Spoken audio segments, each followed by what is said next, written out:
Hello, everyone, and welcome to your Daily Detroit. It is Tuesday, July 9th, 2024. I am Jer and across the table from me is none other than Mr. Fletcher Sharp. How are you, sir? It's been hot, and I don't really do well in the heat. I sweat too much, so I'm just not a fan of the heat. It's like the sticky heat. It's like over the top. But you know what you can do to get away from the heat on this Thursday? You can go to our happy hour. And you can drink what you'd like to drink, but the Royce is a wine bar. We've had some great receptions so far for our party on the second floor this Thursday, July 11th from 4 to 7 p.m. Fletcher, will you be there? Yeah, I just ask if people are there, please don't draw attention to me sweating because I'm just going to sweat even harder. I think it'll be a lot of good fun. We've got so many RSVPs. We actually had to open up more tickets. I'll put a link to Eventbrite in the show notes, or you can search on Eventbrite. Also, thanks to everybody who took our survey. Tons of great responses. Very excited to unpack that. I'm going to share some of the results with the general public, which I'm, just figured why not. I really also appreciate the specific comments, Fletcher. Yeah, I mean, that's how you grow, is you ask people's opinion, let them know, what do you like, what don't you like, and then they give you the stuff. It's you guys are doing great, and you're like, yeah, then they give you the stuff where it's we want to grow here, and then you got to grow. So, I appreciate that as well. I want to say, though, the one guy that wrote in that he did not like you is, it's true that maybe he does not like you, but I like you, Fletcher. I mean, I respect it, man. Hey, we're what's your opinion? And you're don't like that guy. Okay. All right, man. Hey, we asked and you told us, and I'm just going to go cry in my car for a minute. But I understand, man, that, hey, I respect it. Thank you. All right. On that note, we need to have a little bit of a serious conversation, Fletcher, because over the weekend, some tragic events. There was a block party. 2 people, as we're recording this, were killed. Everybody was on the younger side, in their late teens, early 20s. This is a real issue in the city of Detroit. There was a press conference on Monday where Mayor Mike Duggan, Police Chief James White talked about all the things that they're going to do to try to kind of stem this issue. Their concern is that it's going to roll back. Obviously there's the lives, all the people impacted, but this also starts to roll back some of that progress against violent crime in the city. And I feel like this is the completely expected response. Obviously there's things to do around mental health. There's things to do around whatever, but we learned more about what these parties are like. And I don't think this reaction is surprising to me. It's probably jarring if you were we're going to do these things, and then to see how people are going to clamp down on stuff, it might be a little jarring just to see happen. But it's one thing if there's a party and a bunch of people are hurt and some are killed. It's another when it's a party and a bunch of people are hurt and some are killed, and they're all young people. That's something where it's we can't let this happen again. And I'm not saying that some lives are more valuable than others, not at all. But it looks very bad when you have not just one block party, but multiple block parties and multiple people are hurt and they're all in the late teen to early 20s. That's really a bad look for everyone involved. Well, yeah, and I want to add some details to this because it's not at least according to them and how they tell it, it's not this is block parties in the traditional sense that you and I grew up with or barbecues in the backyard. These are organized events. They're getting the word out there through social media, through messaging, and then at the last minute, sharing where that party is going to be at, and then descending on a park, descending on whatever. And a large percentage of these, including a number of the victims, were not just from not the city of Detroit, but within 50 miles of here, where it's I'm going to travel here to do this kind of stuff. And that isn't to me, that isn't the tradition of the block party, if you will. I feel that's profiteering without, getting a permit. Yeah, in a way, it kind of feels a bit like opening day with the Tigers, where it's people are the city's all messed up. And it's yeah, a lot of that is people coming from a distance, getting really drunk and having a whatever time they need to have, and then leaving their stuff in the city and bolting away. And like the people who are hit with whatever is left are the people who live in the city. And like that's the part where I feel it's a bit unfair to the people who live in the neighborhood, because maybe you didn't bring on this party. Maybe you were, I'm gonna go for a nice jog or a dog walk, or I'm gonna sit on my porch and do what I want to do. And then all of a sudden you see people converging at an intersection next to your house, and you're like, when did this happen? What's going on here? And then the people who are doing it aren't even like your neighbors. It's like people coming from like Pontiac or coming from wherever, and like it's like, okay, like this is now just happening. And then to see it descend the way it did, unfortunately, it's like not only is this thing just happening, but everyone who was affected, and most people who are affected aren't even people that like are around here. They're people that like this will, whatever happens to the city in terms of clamping down for whatever decisions they make won't really affect them, because they won't even be, they're not in the city. They're not from the city. They're from somewhere else that has their own stipulations on how they handle stuff. And this gives me echoes of things like drag racing, which has been an issue. It does feel a little bit better so far this year. I don't have new numbers on it, but you know, there just has to be some effort around these things. And we end up paying the price, or illegal dumping. Like, I think about this as a longtime city resident. Pretty much every block I've lived on, within a block of me, I have seen where somebody, usually, honestly, from the suburbs, pulls up with their truck and just drops their stuff. And in my mind, if I showed up to Warren and just like put my trash on somebody's random front yard, I'd get a ticket. As you were leaving, the police would be like, hey, what are you doing? Like that's... And the thing about it is, from that point, it's like the people from outside the city who do that sometimes, and I don't want to say it's every single person, but I've seen it happen, and like some of them are just brazen. Like one guy pulled up on the east side, like right around the border of Detroit and Grosse Pointe, and I watched him like unload like some stumps and whatever from the back of his truck onto an area, and I looked at him like, what are you doing? And he just looked me dead in my face, got back in his car and left, and I was like, oh, okay, like clearly he doesn't care, so like maybe he's supposed to do that. And then someone else called the police and then came out and they were upset. And I'm like, I guess not. But he seemed so like whatever about it. Like I didn't really know how to react to that. See, that's what kind of gets me. And what we're seeing now is that Detroit's starting to have more of the resources to enforce rules already in place. Now, it feels like there's a little bit more around this for this crackdown. They're definitely elevating 911 calls about parties to a priority one, which makes them more important.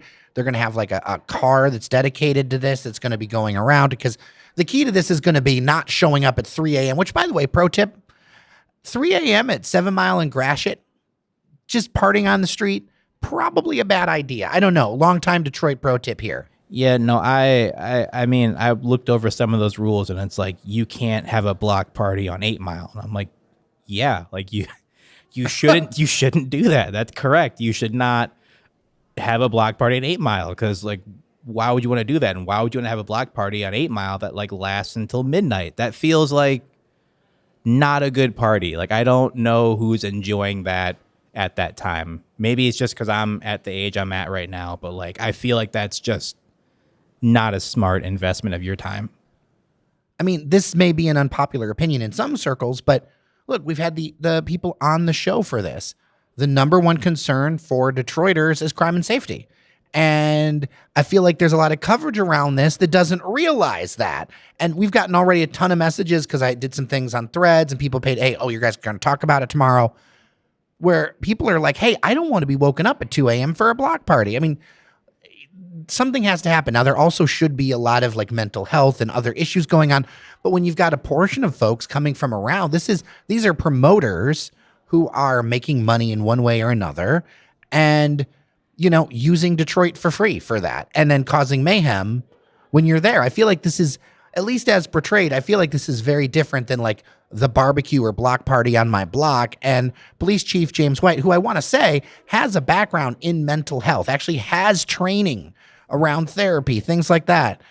He was clear to say that that isn't what they're going after here, but I do get that there's going to be some tension with this. Yeah, I mean, looking over some of the block party rules that like have made people react the way they've reacted, which some of them it's been pretty negative. Yeah. Residents must complete application 30 days prior, receive okay from 70% of the neighbors, pay a $75 fee, and then applicants have to be leaders of block clubs or housing associations and live on the block. And the big stickler that everyone is really upset about is parties must end by 9 p.m. And I've seen a lot of people say, well, that's the end of block parties. And it's like, I understand that. And like, I don't want to be that guy.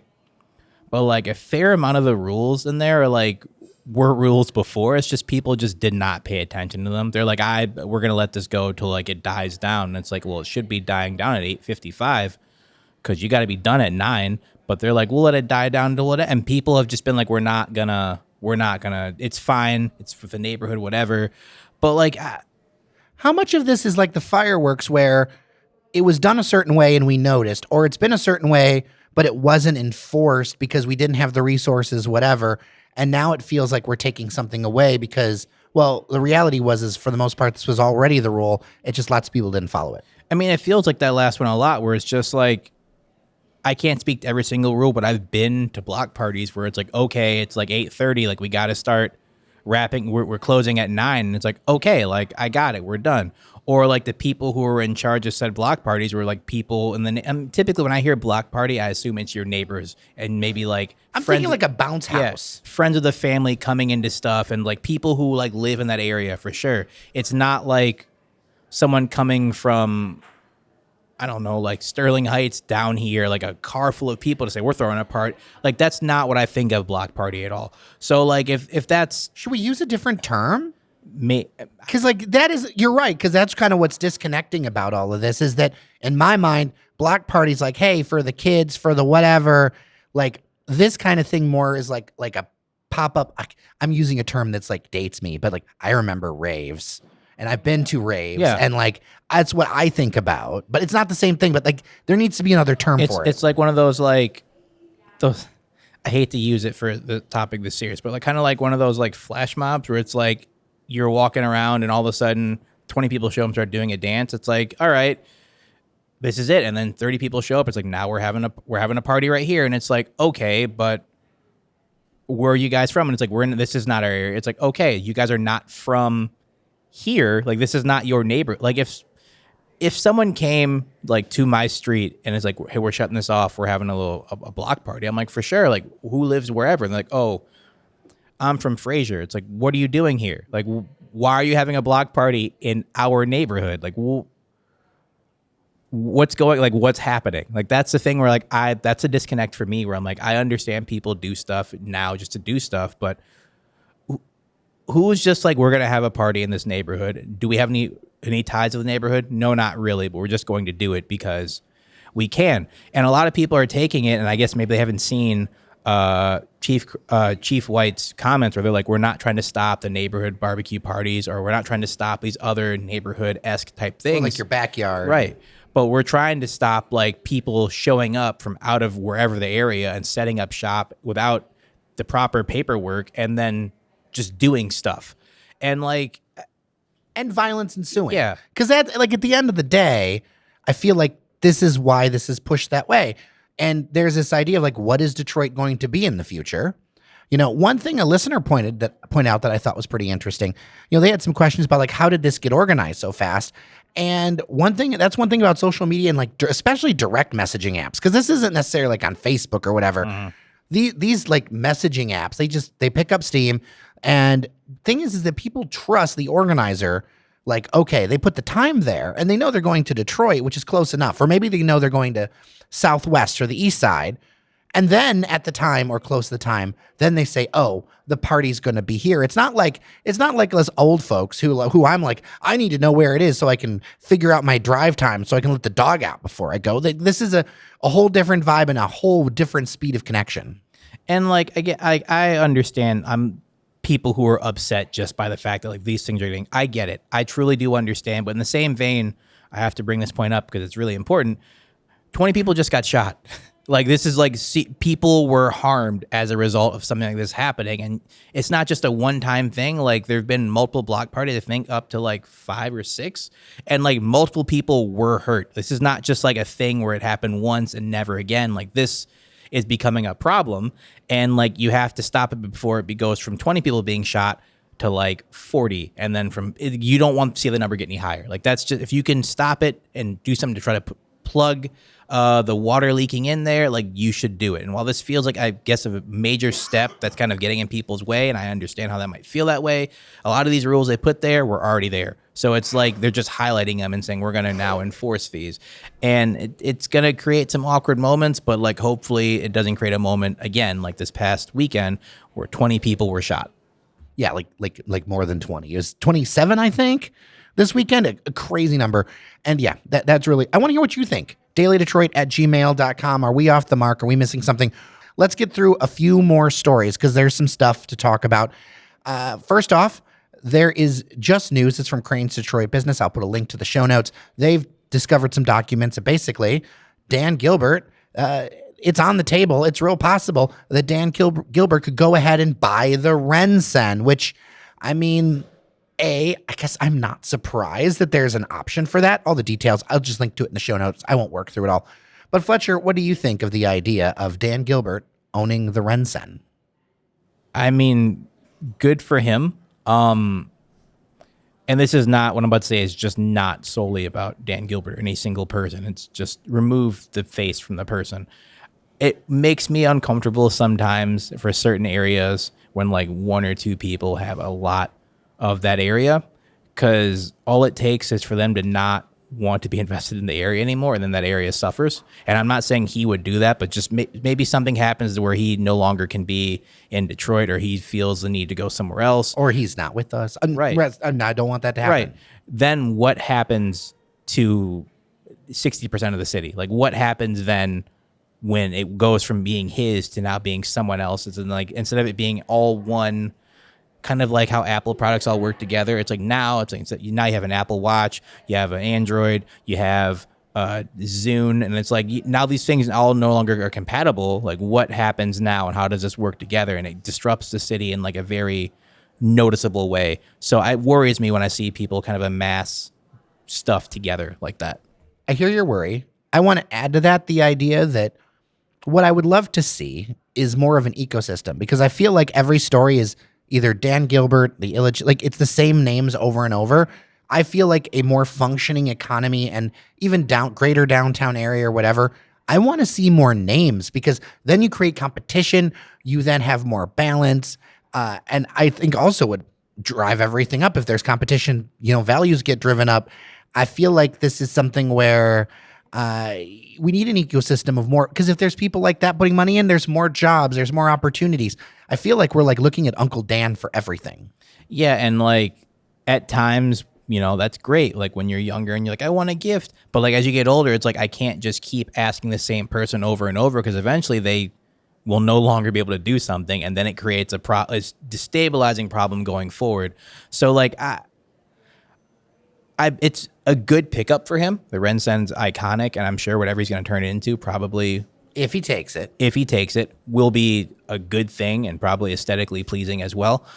But in the same vein, like I wish potentially someone else might swoop in just to, like you said, build some parity amongst the city. So you have people who are like, I have this building and this building, and this guy has this building, and like the city is a city of a bunch of people, as opposed to like a city that's like controlled by like 3 separate entities at once.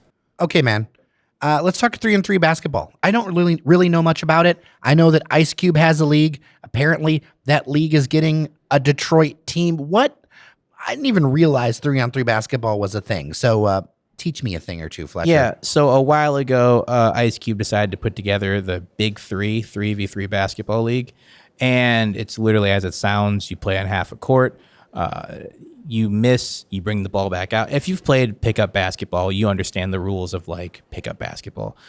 But instead of it being like, some people, whoever, it's like he was getting old NBA players who'd retired recently or something like that to come out and play. At the start, they had people like Katino Mobley, Jason Williams, players from that era. Like as of now, they have players like Joe Johnson, Jamario Moon, Jeremy Enginero Pargo, Michael Beasley, who's been playing amazing there to the point where people are like, he should get an NBA contract because he's still got it. They have coaches like Nancy Lieberman, Lisa Leslie, Rick Mahorn coaches a team named as the Aliens. And a lot of the team names, like because it's 3-on-3, they used to start out, they all had like little three names, like, trilogy or, you know, three ballers. And then they started getting a bit different. They had ghost ballers. They had Biovac, which is like a tent encampment, but their logo has 3 different ants on it. So, you know, and they used to all play like on a tour type of style where it's like, we're in Los Angeles and now all the teams are going to play in LA. Then next week they're in New York. And I know they came to Detroit in 2018 and they played at LCA. And like, I guess shifting away from that, like I'm interested to see where they're going to be playing. Because while I do think it's a smart move to like kind of give each team their own like franchise and let them play in the city, I don't think you could like reasonably say, come watch a few retired basketball players play at LC. Like, I don't think you can do that just for them by themselves. I think that's like a tremendous loss of money. I know Ice Cube sold 2 franchises, LA and New York, for $10 million to people who are buying them. I understand that. That's great. But I don't think... And this local ownership group includes TJ Lang, I think. Yeah. A lot of others. Yeah, I mean, played for the Packers for a while, played for the Lions for a year. From the area, he went to Brother Rice. Well, makes mistakes. But yeah, I mean, you want to see people like TJ Lang, George Gervin, Earl Boykins, all from the region. You want to see them do stuff to help bring stuff back to the city. And so, like, it's great to see another enterprise come here, another thing to do, definitely during the summer and during the fall. Just, I wonder where they're going to be based, because 3-on-3 basketball is on its way up. It's an Olympic sport for those who don't know. But, like, I don't think it'd be fair to see them pack out LCA for this half-court event. What about the name? Honestly, we talked off air. Just hit me like a lightning bolt. 313. That should be the name of the team. 313. It's got threes. It's got the city. You don't need anything else. Just 313. That's it. You could do it up like a basketball icon. I mean, there's all kinds of things you could do. You could do hoops. There's all kinds of stuff. I love it. Just call it 313. That's it. You don't need to do anything else. The Detroit, just 313. Next team. Who's next? All right, finally, the Pistons made a pickup. What do you think? Rate it, 1 to 10. If Malik Beasley, who spent last year with the Minnesota Timberwolves, shoots like he did last year, I think it's a solid 7.5, 8 pickup. He shot 41% from 3. The Pistons need people to shoot so they can open up the field or the court for Cade to get into the paint, for Jaden Ivey to get into the paint and dish the ball back out. I saw a stat that was Tim Hardaway Jr. and Malik Beasley hit 242 threes last year by themselves. And the Pistons, for majority of their shooters, save for a couple, hit 244 themselves. So it's like, yeah, like they're shooting at a clip, and they both shot at a high rate versus the Pistons players who had one of the worst three-point shooting teams in the entire league. So that's very helpful. If they can be anywhere, maybe not 41% effective, but he can be anywhere near effective, take 38, 37, 39%, then they should do better than having 16 wins. They should be better as a result. I'm not going to sit here and say that I'm vibrating excited for it, but like I'm interested to see what other pieces I have to go with this team. They said he had a plan. He said he had a plan, so it seems like they're doing it. Hey, you got to trust Trajan. I mean, again, he did go to Duke. You know he's very smart. They built something with New Orleans. He wasn't all the way finished before he left, but like they were starting to turn the corner in terms of like talent. So, I mean, we took a chance on the regime before. We got to trust the one now. I mean, it's not like we really have a choice. I don't know if you and I have enough money to buy a basketball team. I don't really have enough money to like buy Girl Scout cookies, so... If you would like to support us and help Fletcher buy Girl Scout cookies for himself and the people he loves, Daily Detroit, go to Patreon, patreon.com/Daily Detroit, or support us on Buy Me a Coffee, buymeacoffee.com/Daily Detroit. If a one-time thing is more your style, I will have links in the show notes. I mean, we can't just buy Girl Scout cookies, but you know what? Do you need Girl Scout? What is your Girl Scout cookie? I'll live off trefoils. It's fine. I'm okay. I'm okay. I'll live off trefoils. Trefoils. What about the trefoil? They just hit. Like I eat one and I'm like, yeah, this is it. That's really it. I don't know how to describe any more than that. It should surprise no one that at one point I ate an entire box of Samoas. Did they change names now? I honestly don't know. That's one cookie I can't look at. So, all right. With that, I'm Jer Stays. And I'm Fletcher Sharp. Thank you so much for listening to Your Daily Detroit. As always, 5 stars on your favorite podcast app. Remember that you are somebody, and we'll see you around town.